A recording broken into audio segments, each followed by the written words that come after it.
मेरे मन में एक टीस है।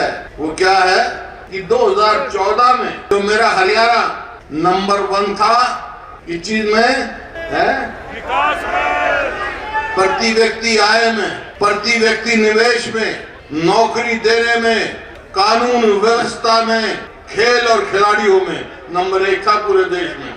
आज 10 साल के बाद भारतीय जनता पार्टी की सरकार रही 5 साल, फिर ये ठगबंधन रहा, ठगी का बंधन था, ये गठबंधन नहीं था, ठगबंधन रहा। कहाँ पहुंच गया हमारा हरियाणा? आज हमारा पहुंच गया नंबर 1 किस में? बेरोजगारी में, महंगाई में, अपराध में। और भाई आप हर चीज समझ सकते हो। खेल और खिलाड़ियों की आप देख लो, हमारी बहन बेटियों का क्या हाल हुआ, किस प्रकार से हमारी पहलवान बेटियों का। अरे जो प्रदेश जय जवान जय किसान जय पहलवान के नाम से जाना चाहता था, ना आज किसान की वक़्त है, ना जवान की है, ना पहलवानों की। ये परिस्थिति है। इन्होंने वायदा किया कि 2022 तक हम किसान की आमदनी दुगनी करेंगे। आमदनी तो दुगनी नहीं करी, लागत दुगनी से ज्यादा कर दी। खाद का भाव कहां से कहां पहुंच गया, डीजल का भाव कहां से कहां पहुंच गया, कीटनाशक दवाइयों का भाव कहां से कहां पहुंच गया। एमएसपी के लिए भी दर्द आज भी अखबार में आता है, कह देते हैं एमएसपी दे रहे हैं, लेकिन नई नई बात कर दी, मेरा फसल मेरा ब्यौरा, कई परिवार पहचान पत्र, ये नई नई बात कर दी ताकि इसी चीज में उलझे रहते हैं लोग। नहीं तो यही मंडी थी, यही किसान थे हमारे समय में, अपनी फसल निकाली और सीधा मंडी में बेच के आ जाते थे। आज ना आड़ती को है, ना उसको आड़त मिलती है, ना किसान को दाम मिलता है। आज दुष्यंत के भाई का मैं बयान पढ़ रहा था कि भाई अब तो राज जो है, जो मुख्यमंत्री है ना नायब सिंह सैनी, उनके लिए अरे तो नाम का मुख्यमंत्री भाई, डमी मुख्यमंत्री है, इसके बस का कुछ नहीं है। ये पहले तजुर्बा करके देख लिया। हरियाणा में आपने देखा होगा, पहले तो ओम प्रकाश जैसे 5 हुकुम बनाए थे ना, यो बना रखा है नायब सिंह सैनी भाई, कोई इसकी वो नहीं है। तो ये आपके सामने है। आज अपराध का क्या हाल है पूरे देश में, 1-2 प्रदेश से नीचे है अपराध में हरियाणा। अरे बेरी बेरी का देख लो, 4 व्यापारियों को यहाँ उनको मिल चुका है। अभी बताया मेरे को, किसी को धमकी दे देते हैं, इतने पैसे दो, कहीं गोवाना में, कभी सावना में, कभी बेरी में, कभी कहीं, कभी कभी, रोज ऐसी खबरें आते हैं। एक डर का माहौल बनाया हुआ है प्रदेश में, और ऐसा लगता है कि प्रदेश में सरकार नाम की चीज ही कोई नहीं। तो कहां जाएंगे भाई हमारे लोग? नौकरियां देख लो, 2 लाख हरियाणा में 2 लाख पक्की नौकरी खाली है। और ये क्या करेंगे? एक वो बना दिया हरियाणा कौशल विकास रोजगार निगम। क्या उसका काम है भाई? उसका काम ये है कि कच्ची नौकरी बकाओ, ना उसकी पेंशन होगी, ना होगी 6 महीने में घर आएगा, ना रिजर्वेशन है, ना कोई मेरिट है। लूट की दुकान है।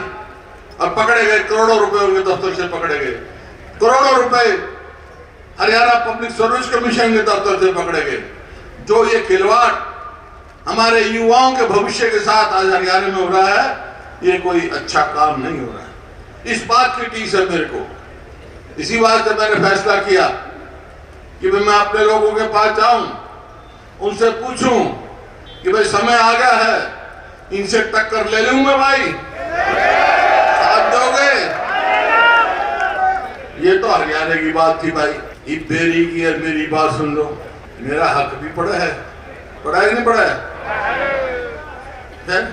तो फिर ये तो कह रहे थे तो देवान जी कि भाई बेरी में करोड़ से ज्यादा वोटों से जीतना चाहिए।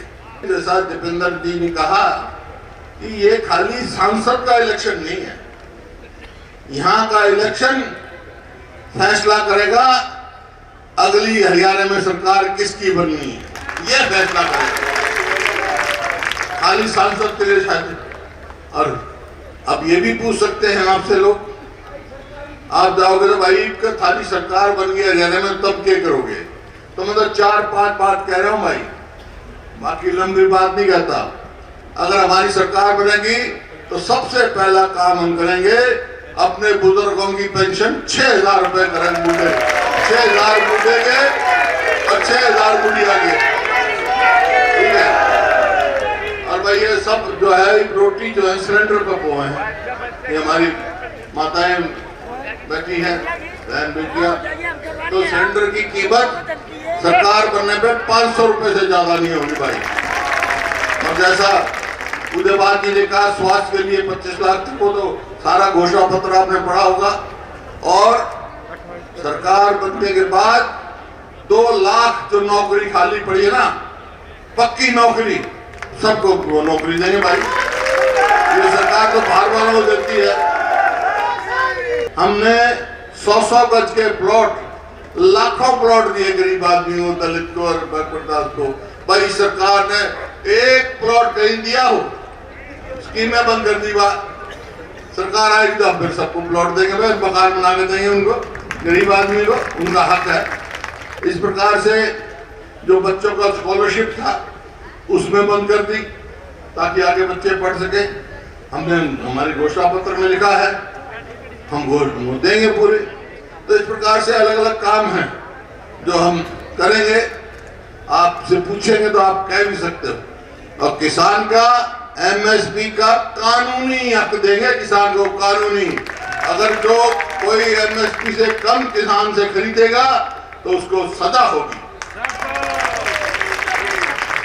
गरीब आदमी के लिए खास तौर पे 300 यूनिट बिजली फ्री देंगे, नहीं तो हर बार बिजली का बिल रहेगा। ये बहुत सारे काम करने हमने, लेकिन वो बनेगी जब आपकी सरकार आएगी। तो ये भाई ये फैसला आपने करना है। और मैं पहले कह चुका हूं कि अगर हमारी सरकार आएगी तो पहली कैबिनेट में ओल्ड पेंशन स्कीम लागू करेंगे हम। आपने बहुत आशीर्वाद रखा। जब मैं भी पार्लियामेंट का चुनाव लड़ा, डॉक्टर साहब 2000 से हमारे साथ हैं और बहुत जैसे कहा ना वहां डट के मुकाबला करते हैं। सबसे बड़ी जो है इनकी खासियत ये है, मजबूती से मेरे साथ खड़े, कोई हिला नहीं सकता इनको, कोई बहुत मजबूत। इसी प्रकार से पूरा हल्का, बेरी हल्का मजबूती से हमारे साथ खड़ा है। ईद का भाई बेरी के वोट जो है कोलोई से ज्यादा से जिताओगे तो मानूंगा बेरी। और वो कब जीतोगे? 90% पोल करके 1 लाख का मार्जिन यहां से फिर कोई नहीं राज करना। एक बात सुनो, ईद में पूछोगे तो भाई 1 लाख मार्जिन से जिता देंगे तो क्या करेगा? एक बात कह के जा रहा हूं, 1 लाख वोटों से जिता देना देवेंद्र को, मैं क्या करूंगा? मैं थानी सरकार बना दूंगा। बहुत बहुत